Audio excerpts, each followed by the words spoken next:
पाकिस्तान क्या है, वो हमारे देश के खिलाफ क्या कर रहा है, कई लोगों को नहीं पता क्योंकि टचवुड इंडिया एक बड़ी सेफ कंट्री है, बड़ा सेफ मुल्क है ना इंडिया। तो यहाँ पे हम लोग इंसुलेटेड रहते हैं काफ़ी चीज़ों से, आइसोलेटेड भी रहते हैं, इंसुलेटेड भी रहते हैं। हमें ऐसा लगता है कि चलो कोई फ़र्क नहीं पड़ता, हमें शाम को मॉल चले जाएंगे हम लोग। पर हमें ये नहीं पता कि वहाँ पे क्या-क्या चल रहा है, हमारे बारे में वहाँ के लोग क्या-क्या ख़यालात रखते हैं, वहाँ का जो स्टेट है, वहाँ की फ़ौज है। अब देखिए वो तो इंडियन आर्मी है कि जितने भी टेरर इंसिडेंट जम्मू और कश्मीर में ही रफा-दफा हो जाते हैं। वरना यही लोग थे जिन्होंने 26/11 भी करा था। सरोजनी नगर में ब्लास्ट करा था, आपको याद होगा बहुत पहले। आप लोग उस समय छोटे होंगे, लेकिन सरोजनी नगर में ब्लास्ट करा था। अक्षरधाम मंदिर पे अटैक हुआ था, हमारी पार्लियामेंट पे हमला हुआ था। तो इसको इतिहास ना समझें। 2 चीज़ें होती हैं, मैं आपको बताता हूँ। एक नियत और एक काबिलियत, 2 चीज़ें होती हैं। कोई भी ऑपरेशन को कामयाब करने के लिए आपको नियत और काबिलियत चाहिए। पाकिस्तान में नियत है, इस वक्त काबिलियत नहीं है। जिस दिन पाकिस्तान में नियत होगी, पाकिस्तान कर देगा क्योंकि काबिलियत ऑलरेडी है। देखिए, या मैं कहता हूं कि जिस दिन पाकिस्तान की काबिलियत होगी रादर, तो नियत उसकी है। नियत पाकिस्तान की है कि भारत को, अब पाकिस्तान के पास पैसे नहीं है, पाकिस्तान फंसा हुआ है। पैसे तो आएंगे उसके पास एक ना एक दिन, और जिस दिन उसके पास पैसे आएंगे वो हमला करेगा आपके ऊपर, डायरेक्टली नहीं इनडायरेक्टली वो करेगा। वो 100 बार पहले कर चुका है। तो वो इस ताक में हमेशा रहती है कि कब मौका मिले और कब बम फोड़े या कब कुछ नुकसान करे इंडिया हाँ, का। बिल्कुल। आप कोई भी फॉरेन मैगजीन्स, आप मेरा बयानिया मत विश्वास करिए, आप फॉरेन मैगजीन्स पढ़िए, आप कुछ भी पढ़िए, पाकिस्तानियों की खुद की किताब पढ़िए। उन्होंने पूरी की पूरी फौजें खड़ी कर रखी हैं, मदरसे हैं पाकिस्तान में, और हजारों दर हजारों मदरसे हैं जहां पे बच्चों को 8 9 10 साल के बच्चों को यही बताया जाता है कि ये जो दुनिया है ना, ये ट्रांजिट लाउंज है। यहां से सिर्फ आपको गुजरना है, यहां पे जीना नहीं है, गुजरने की जगह है। आप गुजर जाइए, असली आपका मकाम जन्नत है। तो जब आपने एक बच्चे के दिमाग, ये मेरे साथ हो चुका है इनफैक्ट। एक जगह है कश्मीर में, अनंतनाग। तो मैं जब भी कश्मीर जाता हूँ, मैं कोशिश करता हूँ जेब में चॉकलेट्स ले जाऊँ, टॉफ़ीज़ ले जाऊँ बच्चों को। तो बच्चों को, बच्चे मासूम होते हैं, बच्चों को तो कुछ पता ही नहीं है क्या है। तो मैं टॉफ़ी देता हूँ, तो बच्चे देखते हैं फौजी गाड़ी में आए तो जय हिंद बोलते हैं बच्चे। तो मैं टॉफ़ियाँ बांटता फिरता हूँ कश्मीर में, कहीं जेब में 15 20 चॉकलेट, किसी को कुछ। मैं बच्चों से पूछा ना, ये अनंतनाग में कुछ साल पहले की बात है, तो टॉफ़ी दी तो जय हिंद अंकल, जय हिंद अंकल। तो मैंने बोला जय हिंद बेटा, बेटा बड़े होके क्या बनोगे? तो मैं पायलट बनूंगा, मैं डॉक्टर बनूंगा। एक लड़की थी छोटी सी, सर पे हिजाब टाइप का पहनते हैं ना, जो कश्मीरी मुस्लिम्स हर जगह पहनते हैं मुसलमान, तो ये हिजाब पहनी थी और बड़ी प्यार, 5 साल की होगी नहीं तो 6 साल की, इतनी सी थी बेचारी। मैंने बोला बेटा आप क्या करोगे बड़े होके? तो कहती है जब मैं बड़ी होंगी ना, मेरे बेटे होंगे और मैं उनको जिहाद का मतलब सिखाऊंगी। मेरे साथ आर्मी ऑफिसर था, उसने पता है क्या बोला? वो मुझसे कहता है सर, हम पाकिस्तान से लड़के उनको हरा देंगे, हम चीन से लड़ लेंगे, हम ये 5 साल की बच्ची से कैसे लड़ेंगे? मतलब कम उम्र से ही ब्रेन वॉश किया जा रहा है और उनको दिखाया जा रहा है, सिखाया जा रहा है। आप ये देखिए, हम कहते हैं कि Indian army is among the top आर्मीज of the world. वो आर्मी का अफसर जो इतनी बहादुर फौज में अफसर है, वो कह रहा है कि मैं लश्कर, जैश, पाकिस्तान, चाइना सबको संभाल लूंगा। मैं 5 साल की बच्ची के सामने बेबस हूं, मैं कुछ नहीं कर सकता। मैं हथियार, वो हथियार डाल देगा उसके सामने, और ये पाकिस्तानियों को पता है। तो जब हमने बॉर्डर ब्लॉक कर दिया, पूरा लाइन ऑफ कंट्रोल, उन्होंने इंटरनेट से लोगों को ब्रेन वॉश करा। और ये जो आदिल अहमद डर है, आपको नाम याद नहीं होगा, आपको याद है कुछ साल पहले पुलवामा हुआ था, जहां पे 40 सीआरपीएफ के हमारे भाई वीरगति को प्राप्त हुए थे। आदिल अहमद डर वो सुसाइड बॉम्बर था, वो लोकल कश्मीरी था, वो तो कभी पाकिस्तान नहीं गया। उसके अंदर इतना हेटरेड कैसे आया कि मैं अपनी गाड़ी में इतने किलो आरडीएक्स लेके जाके सीआरपीएफ की बस में मार दूं? क्योंकि आप अपनी जान देने जा रहे हैं तो आपके मन में कोई मोटिवेशन होगा। वो कहां से आया? ये सारे का सारा रेडिकलाइजेशन आपका इंटरनेट से होता है, सारा का सारा रेडिकलाइजेशन डार्क वेब से होता है।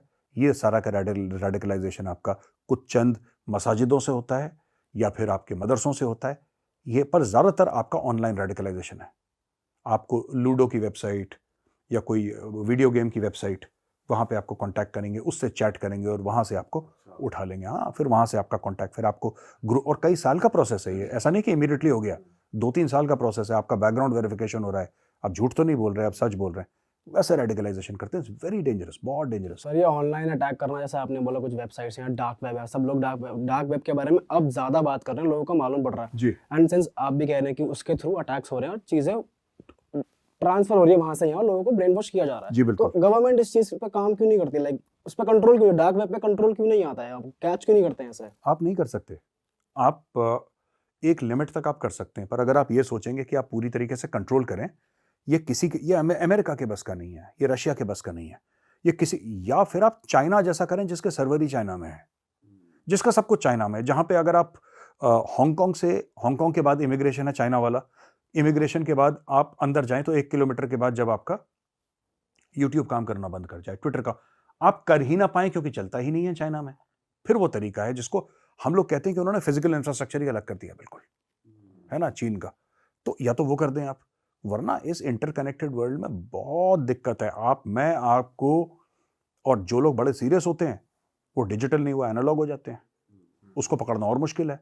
जैसे ओसामा बिन लादेन 6 साल पाकिस्तान में छुपा रहा, अमेरिकन को पता नहीं लगा 6 साल छुपा है ओसामा, जबकि अमेरिका का एनुअल डिफेंस बजट $700 अरब है, $700 अरब, नहीं पता लगा पाया। सैटेलाइट्स अमेरिका के पास, ड्रोन अमेरिका के पास, CIA अमेरिका के पास, मरीन्स क्या नहीं है उसके पास? हाँ नहीं, उसने सिर्फ 3-4 काम करे। उसने बोला मैं टेलीफोन इस्तेमाल नहीं करूंगा, मैं मोबाइल इस्तेमाल नहीं करूंगा, मैं इंटरनेट इस्तेमाल नहीं करूंगा, मैं डेबिट और क्रेडिट कार्ड इस्तेमाल नहीं करूंगा। पकड़ के दिखाओ, वो गायब हो गया। आप कल अपना सारा कुछ फेंक दें, अपना मोबाइल फोन वगैरह, है ना, और आप थोड़ा सा क्लीन शेव हो जाएं, आप गायब हो जाइए, इनके नाक से खून निकल जाएगा, आपको कोई नहीं पकड़ पाएगा, because everything is on the net. आप नेट से गायब हो जाइए। ओनली पे इन कैश, लोगों से ज्यादा मत मिलिए, जो भी लिखना है चिट्ठी के थ्रू। चिट्ठी आपने भाई को दी, भाई ने इनको दी, इन्होंने पढ़ी, इनको वापस चिट्ठी दी, आपने पढ़ के जला दी, कहानी खत्म हो गई। नोबडी कैन, वो पकड़ा गया, उसकी किस्मत खराब थी, वरना अभी तक जिंदा रहता वहां पे पाकिस्तान में। पर अगर सोनली सर इंटरनेट की ही बात करें तो ये और कैसे टारगेट कर रहे हैं लोगों को, जैसे आप कह रहे हो एड्स के थ्रू या कैसे भी कांटेक्ट कर लेते हैं, और कैसे कर रहे हैं और कैसे माइंड वॉश कर रहे हैं लोगों का? देखिए ये सारे तो नहीं, लेकिन कुछ मस्जिद होते हैं जहाँ पे ऐसा होता है, कुछ मदरसे होते हैं जहाँ पे ऐसा होता है।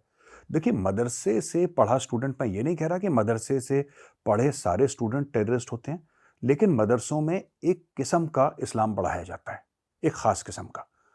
देखिए जब हम कहते हैं ना अदराइजेशन ऑफ थ्रेट, यानी कि आपने ये बोल दिया कि जो गैर मुस्लिम है वो दुश्मन है। अब आप उस दुश्मनी का कुछ करें ना करें वो आपके ऊपर है ना, वो तो आपकी फितरत है ना। आप ना करें, अब बैठ जाएं कि ठीक है दुश्मन है, ठीक है यार ठीक है, उसको अल्लाह देखेगा। कुछ कहता नहीं दुश्मन है तो मुझे कुछ करना है इसके बारे में। तो you catch hold of those people who are motivated, लेकिन उनके पास कला नहीं है, हुनर नहीं है, लेकिन चाहत है।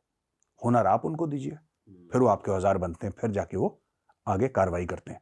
तो इस तरीके से होता है। इनका भी वैसी सिलेक्शन प्रोसेस है जैसा HR का होता है ना कंपनीज में, and they are more thorough than HR। ये बड़े प्रोफेशनली करते हैं।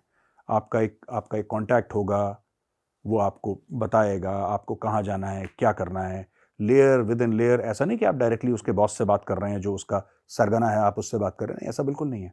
आप किसी से बात करेंगे, वो किसी से बात करेगा, उसको नहीं पता अगले स्टेप पे कौन है, कि अगर वो पकड़ा भी जाए, उसको पुलिस इंट्रोगेशन भी करे, जब उसको पता ही नहीं तो क्या बताएगा वो। सही बात है। तो इसलिए इस तरीके से रखते हैं इनको अलग अलग। ये चीज़ें सर वेब सीरीज और इनके थ्रू सामने तो आ रही हैं, अब लोगों के थोड़े लोग अवेयर हो रहे हैं ये चीज़ें देखकर।